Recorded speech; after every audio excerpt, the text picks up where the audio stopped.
नमस्कार किसान भाइयों, बीके न्यूज यूट्यूब चैनल पर आपका स्वागत है।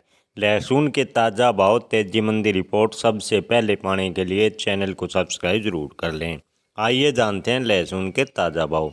मंदसौर मंडी में लहसुन के भाव रहे 6,000 से 15,100 रुपये प्रति क्विंटल। शामगढ़ मंडी में देसी लहसुन बॉक्स क्वालिटी के भाव रहे 11,000 से 15,000 रुपये प्रति क्विंटल। बात करें शामगढ़ मंडी में देसी लहसुन फूल गोला की तो भाव रहे 9,000 से 13,000 रुपये प्रति क्विंटल। बात करें पिपलिया मंडी की तो लहसुन के भाव रहे 7,000 से 12,000 रुपये प्रति क्विंटल। जयपुर राजस्थान में लहसुन के भाव रहे 9,000 से 16,000 रुपये प्रति क्विंटल। गोरखपुर में लहसुन के भाव रहे 4,000 से 14,000 रुपये प्रति क्विंटल। बात करें बारामंडी राजस्थान की तो लहसुन के भाव रहे 8,000 से 14,000 रुपये प्रति क्विंटल। नीमच में लहसुन के भाव रहे 6500 से 16,000 रुपये प्रति क्विंटल। नासिक मंडी में लहसुन बिका 6,000 से 15,800 रुपये प्रति क्विंटल।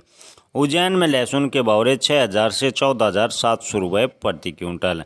बात करें मंदसौर की तो लहसुन के भाव रहे 6,000 से 15,800 रुपये प्रति क्विंटल। धन्यवाद।